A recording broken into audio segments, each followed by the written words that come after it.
今日ですね、箕輪康介さんが公文社をですね、プライバシー侵害で訴えたことについて解説したいと思います。私も応援しております。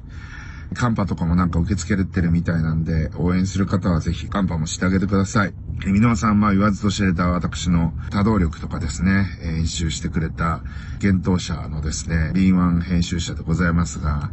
YouTuber の池ちゃんさんとですね、不倫をスクープされて大炎上をしたわけですけれども、その件についてですね、公人という風に見なされるんで、プライバシーは全部さらけ出しても報道の範疇だみたいな感じの説明をするわけですけれども、はっきり言って家族の話なんで、公益性があるかって言われると、自分たちの家族が不倫するとかっていう話ではないので、関係ないでしょうみたいなお話と、そんな個人的なことまでですね、報道する社会的意義があるのかっていう話なんですけれども、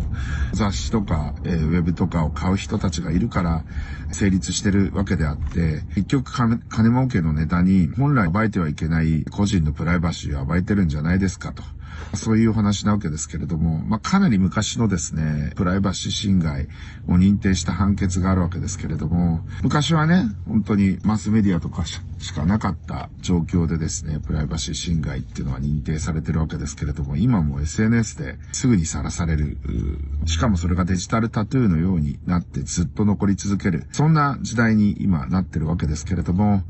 そんな時代にですね、プライバシー侵害がですね、成立するか否か、こういったことをしてはいけないというですね、しかもですね、賠償金たくさん払えみたいな、判決が出るかどうかみたいなところは結構ここ僕重要かなと思ってます。完全に虚偽の場合ね、私はもう週刊文春をはじめとしていろんなところを訴えておりまして、勝訴の判決もたくさん取ってますし、和解という形で賠償金を取ってるケースも結構あります。それはでもね、あくまでも、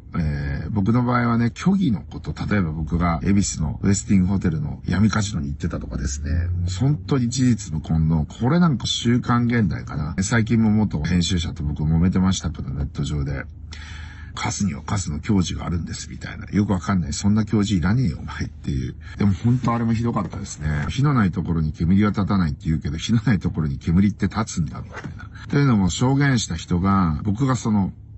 僕を見かけたとその闇カジノで。じゃあお前も闇カジノ行ってたんじゃんみたいな話なんだけど、僕は当然行ってないし、完全にその日のアリバイというか、そういうのももちろんあったし、そういうのを提出して、裁判所にその証人を呼んだら、証人がばっくれて、つまり虚言を浪していたというか、虚言だったわけですよね。多分、情報提供料みたいなものを、当時はだから週刊現代だったら講談社からもらってたんだと思うんですけど、それでばっくれるか、ひどいやつですよね、はっきり言って。なんですけど、そういう明らかに嘘、虚偽の事実に関して、名誉毀損とかね、そういったものは成立するんだけれども、プライバシーを侵害すること自体、それが事実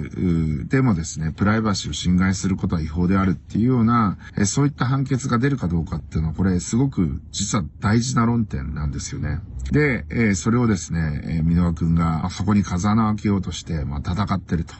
強大な出版社に個人の編集者が立ち向かうという構図を作ることが、拍手喝采を浴びるのか、それともスルーされるのか、そういった部分のお話もあるんじゃないかなっていう、そういったお話をされておりました。ということで、ぜひですね、公文社にですね、勝訴してほしいなと、切に願っておりますということで、皆さん頑張ってください。いってらっしゃい。